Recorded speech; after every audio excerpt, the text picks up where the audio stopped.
नमस्कार, आदाब, सत श्री अकाल। स्वागत है आप सभी का सोशल न्यूज में और मैं हूं आपके साथ फराह खान। मोदी के अमृतकाल में अब विपक्ष की आवाज को दबाने पर पूरा जोर दिया जा रहा है, जिसका ताजा उदाहरण देखने को मिला है, जिसमें महुआ मोइत्रा पर आरोप लगाकर बिना सबूत के निलंबित कर दिया गया है, जिसके बाद से पूरे देश में सियासी बवाल छिड़ गया है। विपक्षी सांसदों ने तो मोदी सरकार को भी खुला चैलेंज कर दिया है, जिसे देखकर मोदी शाह की भी नींदें पूरी तरीके से उड़ गई हैं। जो काम मोदी की कोई महिला सांसद नहीं कर पाई, उसे महुआ मोइत्रा ने अकेले कर दिखाया है, जिसके चलते उन्हें संसद से बाहर जाने की सजा मिली है। इतना ही नहीं दोस्तों, लोगों का गुस्सा मोदी सरकार पर जमकर फूट पड़ा है। तानाशाही सरकार ने जिस तरह से महुआ मोइत्रा पर कार्रवाई की, उसके बाद से सियासी गलियारों में पूरी तरीके से सियासत छा गई है। सरकार की खूब पूरी तरीके से सोशल मीडिया से लेकर विपक्ष तक फजीहत करता हुआ नजर आ रहा है।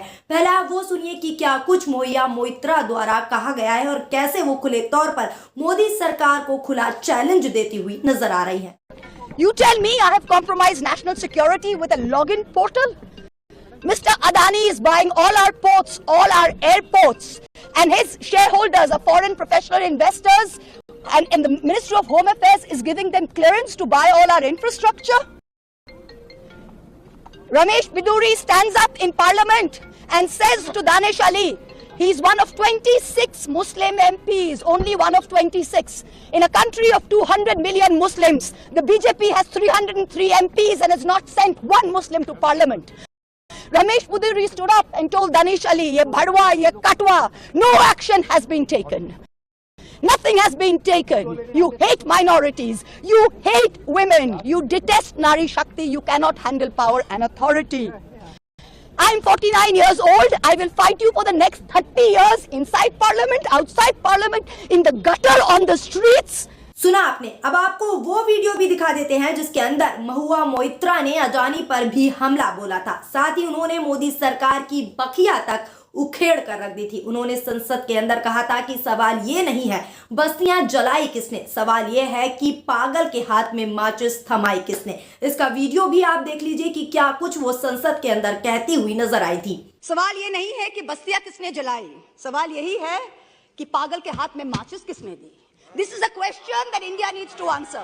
Thank you very much. जय हिंद। महुआ मोइत्रा के इस बयान के बाद काफी हंगामा भी देखने को मिला। मीडिया रिपोर्ट्स की माने तो कैश फॉर क्वेरी विवाद में टीएमसी सांसद यानी महुआ मोइत्रा की लोकसभा सदस्यता रद्द कर दी गई है, जिसके बाद महुआ मोइत्रा ने कहा कि वो इसके खिलाफ लड़ती रहेंगी। शुक्रवार को लोकसभा की एथिक्स कमेटी ने अपनी रिपोर्ट पेश की थी, जिसके बाद मामला सदन में उठा और फिर केंद्रीय मंत्री ने महुआ मोइत्रा के खिलाफ प्रस्ताव रखा और इस प्रस्ताव को लोकसभा में मंजूर कर लिया गया, जिसके बाद उन्हें लोकसभा से निलंबित कर दिया गया। लोकसभा की सदस्यता जाने के बाद महुआ ने आरोप लगाया है कि फैसला एक तरफा है, मुझे जवाब देने का मौका नहीं दिया गया। यानी सीधे तौर पर महुआ मोइत्रा जो है आरोप लगाती हुई नजर आ रही हैं, संसद में नियमों की अनदेखी हुई ये कहती हुई नजर आ रही हैं। आगे मेरी गिरफ्तारी भी हो सकती है, उन्होंने ये सब कहा है। हालांकि इस मामले में एक पेच ये भी नजर आ रहा है कि जिस तरह से महुआ मोइत्रा पर आरोप लगाकर मोदी सरकार ने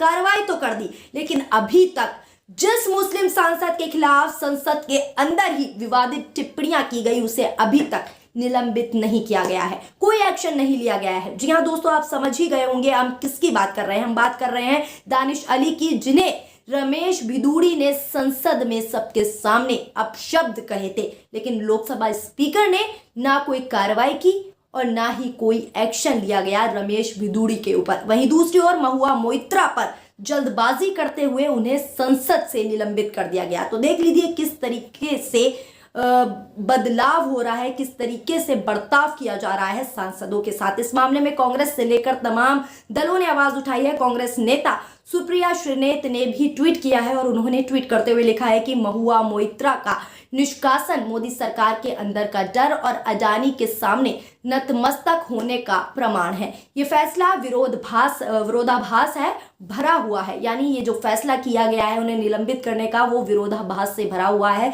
सारी कवायद बस इस देश के सदन में अडानी के सवाल ना पूछे जाने की, यानी जो भी अडानी को लेकर सवाल पूछेगा उसको निलंबित कर दिया जाएगा, ऐसा कहा जा रहा है। एक और अन्य यूजर ने महुआ मोइत्रा के बयान को दिखाते हुए लिखा, यानी उन्होंने वीडियो शेयर की और लिखा है कि मैं अभी 49 की हूं, यानी 49 की हूं और 30 साल और लड़ूंगी आपके खिलाफ। संसद में बाहर गटर हो या सड़क, मैं लौटूंगी और आपका अंत भी देखूंगी। शाबाश महुआ मोइत्रा, आपने जो भी कहा, जितना भी कहा, आपके इस सभी बयान से जितनी भी औरतें हैं उनको लड़ने की ताकत मिलती है। मैं दुआ करूंगी कि हजारों महुआ मोइत्रा उठें और फांसीवाद की नाक में दम कर दें। यानी जो कुछ भी उन्होंने बयान दिया और खुले तौर पर सरकार को सवाल किया और चैलेंज किया, उसको लेकर महुआ मोइत्रा को शाबाशी दी जा रही है। एक और अन्य यूजर ने ट्वीट किया और लिखा है कि महुआ मोइत्रा की सदस्यता खत्म करने के लिए जांच सब बिजली की रफ्तार से कर ली गई और लोकतंत्र के मंदिर में भरी सभा में चुने हुए सांसद को गाली देने वाले रमेश बुधूड़ी पर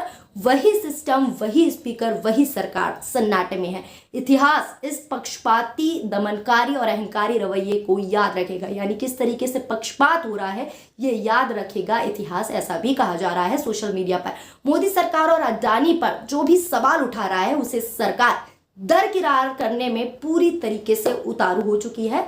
इससे ये साफ मालूम होता है कि अडानी और सरकार के बीच कोई ना कोई खिचड़ी तो जरूर पक रही है। इसीलिए जो भी मोदी और अडानी के मामले में बोलेगा, उनके खिलाफ बोलेगा, उनके ऊपर सवाल उठाएगा, उन्हें किस तरीके से संसद से बाहर कर दिया जाएगा, ये इसका प्रमाण है। आप इस खबर को देखकर सब हकीकत खुद ही समझ सकते हैं। आपकी इस खबर को लेकर क्या राय है नीचे कमेंट बॉक्स में कमेंट करके जरूर बताएं।